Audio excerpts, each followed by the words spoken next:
एक ऋषि का ऐसा भयानक श्राप जिसने हनुमान जी की माता को स्वर्ग से उठाकर एक पल में बंदरिया बनाकर धरती पर फेंक दिया। कहानी शुरू होती है स्वर्ग की अप्सरा पुंजिक स्थला से। उस समय पृथ्वी पर महान ऋषि दुर्वासा कठोर तपस्या कर रहे थे। देवताओं के राजा इंद्र को डर लगने लगा कि कहीं ऋषि अपनी तपस्या की ताकत से इंद्रदेव से भी ज्यादा शक्तिशाली न बन जाएं और इंद्रलोक पर राज न कर लें। अपनी कुर्सी बचाने के लिए देवताओं के राजा इंद्र ने पुंजिक स्थला को आदेश दिया कि पृथ्वी पर जाओ और दुर्वासा ऋषि का ध्यान भटका दो।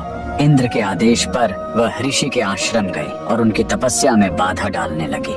ऋषि दुर्वासा ने गुस्से में आंखें खोली और उसे श्राप दे दिया। तूने एक चंचल वानर की तरह हरकत की है, जहाँ पृथ्वी पर तेरा चेहरा भी वानर जैसा हो जाएगा। अप्सरा ने रोते हुए ऋषि के पैर पकड़ लिए। तब ऋषि ने दया दिखाई और मुक्ति का उपाय बताया। जिस दिन तुम भगवान शिव के 11वें रुद्र अवतार को जन्म दोगे, तुम वापस अप्सरा बन जाओगे। इसी श्राप के कारण उस अप्सरा ने पृथ्वी पर वानर राज गुंजर के घर बेटी के रूप में जन्म लिया, जिनका नाम अंजना पड़ा। बड़ी होने पर उनका विवाह महान वानर योद्धा केसरी से हुआ, लेकिन श्राप से मुक्ति पाने के लिए उन्हें एक पुत्र की आवश्यकता थी। इसलिए माता अंजना ने हम्पी के इसी अंजनाद्रि पर्वत पर भगवान शिव की घोर तपस्या की। सालों की तपस्या से शिव जी प्रसन्न हुए और वायुदेव के माध्यम से अंजना के गर्भ में दिव्य शक्ति स्थापित की। और तब इसी पहाड़ी पर जन्म हुआ बजरंग बली का। हनुमान जी के जन्म लेते ही माता अंजना का श्राप टूट गया। आज कर्नाटक के हम्पी में स्थित यह अंजनाद्रि पर्वत इस पूरी घटना के गवाह है। 575 सीढ़ियां चढ़कर आज भी भक्त उस पवित्र जन्म स्थान के दर्शन करने आते हैं। पवन पुत्र हनुमान के लिए कमेंट्स में जय बजरंग बली जरूर लिखें।